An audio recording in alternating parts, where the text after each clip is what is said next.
Hello friends, I'm Marlon and this is MV Pippin Cross Sim Racing. Today I want to tell you about an accessory hook that I designed and hopefully you can buy.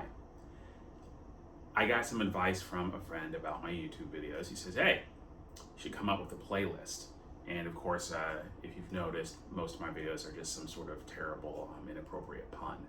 So I'll probably make a playlist called Clone Wars, because apparently what I do is take a look at some of the stuff I see on Etsy, some of the stuff I see on the free downloadable sites, and then design it in a way that suits me. That's fair, that's free, and that's okay. But if you don't want to do that, then you can contact me and I'll sell you either a design or a print of something. So this accessory hook, I'll step a little closer so you can see it, is something that you can buy. It's $10.95, and it will hold headphones like this, or it will hold a wheel. And this is strong enough to hold a heavy wheel.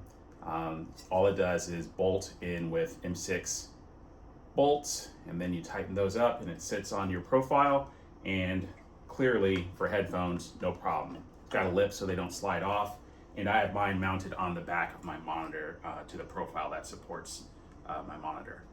And it's great, I'm happy with it. I can't actually recommend that you would buy something on Etsy that's made out of plastic if you can afford this, $10.95 expenditure plus shipping and taxes. SimLab makes this, and their big deal seems to be stock. They have a hard time keeping things in stock. They've recently opened up a US warehouse where those things ought to be resolved for us in the States, but their European warehouse has always had stock issues. In addition, if you're in the US and you live near a micro center, I don't think I've ever seen one of these in their store. So ordering might be the only way to go for it. So if you are thinking, boy, I see this, I like it, I want to go buy it, you've seen this and you thought it was an ad and you went to go get it, you might be disappointed. So one thing I wanted to tell you about is this clone. I saw a Roots Sim Gear on Etsy make one of these, and it was pretty cool. All it does is mount to profile towards the back there, stick a stick out there, has a little locator groove in it, and a lip to keep things from falling off. The things I liked about it and other things that inspired this are that you can mount it to profile this way. You can mount to profile this way. So let me see if I can get a stick of profile and demonstrate that a little more clearly.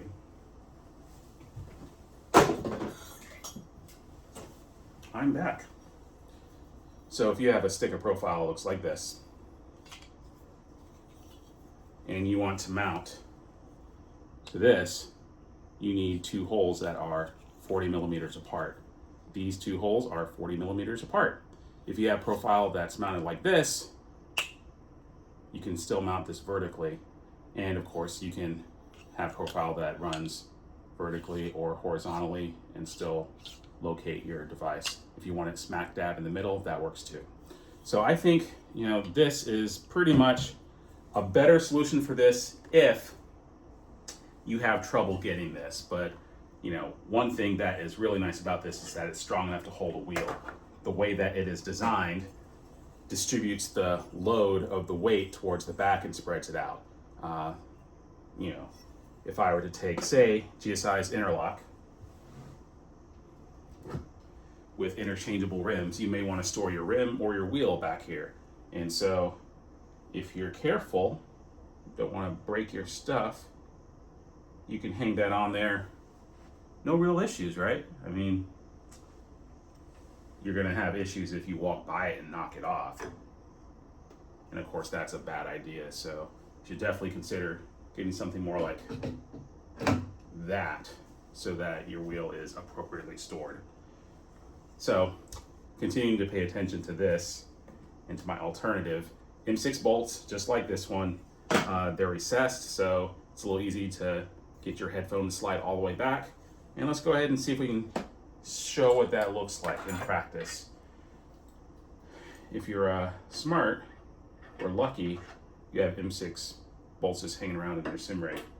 But if you don't, you just go to your trusty toolbox, grab your 5mm wrench, stick it in there, realize you got a 4mm wrench because you can't read.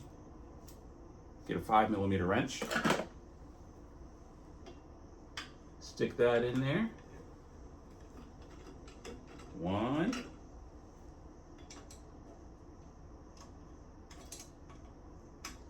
2.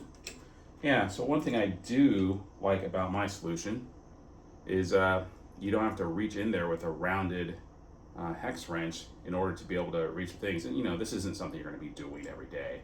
I also wish they had put something in the middle so I could mount on vertical bars. You can't do that with this. But for something like this, all you really have to do, find yourself a couple of bolts that go through. So there's 1.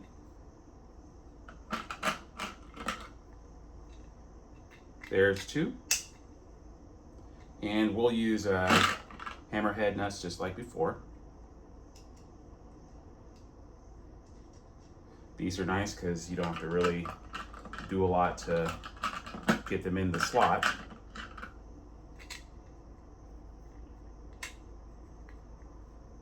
And twist on pretty easy, and then what you have to do is access them later. So if you wanted to replace that with this, line it up, twist, push. And then these are a little bit behind where they need to go. That's it. This is just plastic. So, the concern would be, of course, that definitely strong enough for headphones, right? No real problems there, no real concerns. But if you're thinking, oh boy, now I have a place to store my very heavy wheel, you might be super scared. I would also be super scared. In fact, I'm going to say don't do it. I'm going to say don't do it. Don't do it. But watch this. It's holding. How the heck is that possible? I don't know. Well, I'll tell you the magic behind it. It is entirely possible for something 3D printed to be strong. What you need to do is simply make sure that the orientation of your print puts walls in the right place. In this case, we talked about how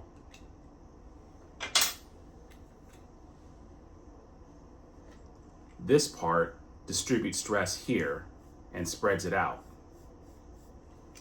This part doesn't do that. It takes the stress and actually concentrates it in one place, right here. So what happens is you put a bunch of weight on the end, and then all of a sudden, you're sad because your very expensive wheel fell on the floor.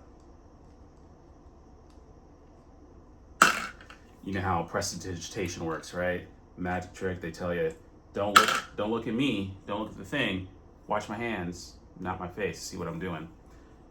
Watch my hands, not my face, see what I'm doing.